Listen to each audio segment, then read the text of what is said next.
శ్రీ లలిత పరమేశ్వరి చక్రపురం ఛానల్కి స్వాగతం సుస్వాగతం. ఇది భగవద్గీత. రజసి ప్రళయం గత్వా కర్మ సజిఘసు జాయతే తథా ప్రలీనః తమసి మూఢ యోనిషు జాయతే. రజోగుణమునందు అభివృద్ధి పొందినప్పుడు మరణమును పొంది గుణకర్మలలో ఆసక్తి గల వారి వంశంలో పుడుతూ ఉన్నారు అర్జున.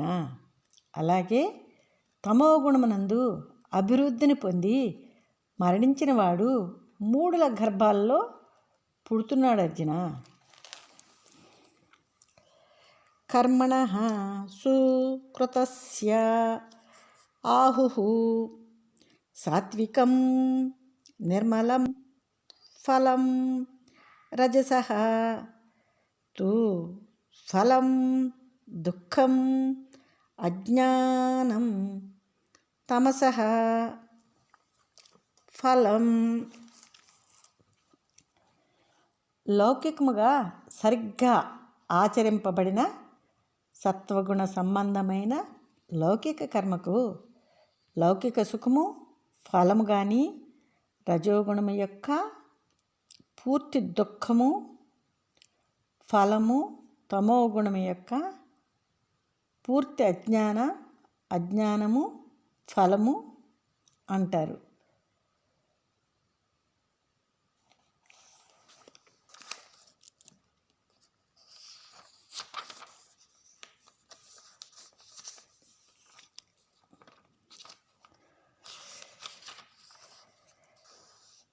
సత్యాత్ సంజాయతే జ్ఞానం, రజసః లోభః ఏవ చ ప్రమాదమోహౌ, తమసః భవతః అజ్ఞానం ఏవ చ.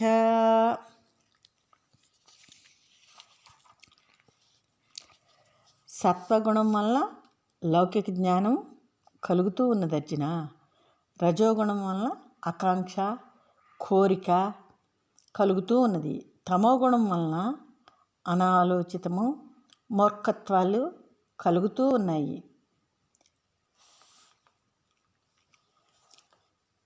ఈ మూడు గుణముల వలన అజ్ఞానం ఆత్మజ్ఞాన కలుగుతూ ఉంది అర్జున. ఊర్ధ్వం గచ్చంతి సత్వస్థాః మధ్యే తిష్టంతి రాజసాః జఘన్య గుణ వృద్ధిస్థా అధః గచ్చంతి తామసాః. సత్వగుణములందున్నవారు లౌకిక ఉన్నత స్థితిని గురించి పోచున్నారు అర్జున. రాజసికులు మధ్యస్థితి యందు గుణకర్మలను చేయు స్థితి యందు ఉంటూ ఉన్నారు. తామసికులు లౌకికంగా కూడా నిందగిన నీచ గుణ ప్రవృత్తి గలవారై నీచ స్థితి పశు ప్రవృత్తికి దిగజారుతూ ఉన్నారు అర్జున.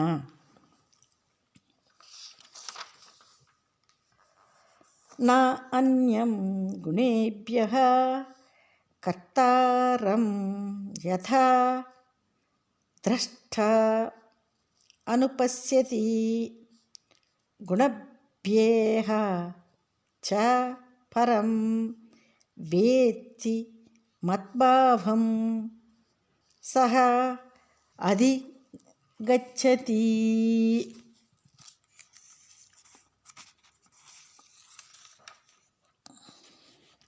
ఎప్పుడు వివేకి అయి సాక్షిగా చూసేవాడు త్రిగుణాల కంటే వేరైన కర్తను చూచుచుండుటలేదో గుణముల కంటే పరమైన తన ఆత్మను తెలుసుకుంటున్నాడో ఆ సాధకుడు, ఆ జీవుడు నా తత్వాన్ని పొందుతూ ఉన్నాడు. గుణాన్ ఏతాన్ ఆతిథ్య త్రీన్ దేహి దేహ సముద్భవాన్ జన్మ మృత్యుజరా దుఃఖైః విముక్తః అమృతం అశ్నుతే. దేహము పుట్టుటకు కారణమైన ఈ 3 గుణములను అతిక్రమించి జీవుడు పుట్టుట, చచ్చుట, ముసలితనం, దుఃఖములు అని వాటి చేత విడవడి మోక్షమును పొందుతున్నాడు అర్జున జీవుడు. అర్జునుడు ఏమంటున్నాడంటే భగవానుడితో, కైహు లజైగైః త్రీన్ గుణాన్ ఏతాన్ అతీతః భవతి ప్రభో కిం ఆచారః కథం ఏతాన్ త్రీన్ గుణాన్ అతివర్తతే. అర్జునుడు ఏమంటున్నాడంటే, మాధవ, ఈ 3 అతిక్రమించిన వాడు ఏ లక్షణము చేత ఏ నడవడికి కలిగి ఉంటున్నాడు? ఈ 3 గుణములను ఎలా అతిక్రమిస్తున్నాడు అని భగవానుణ్ణి అడుగుతూ ఉన్నాడు.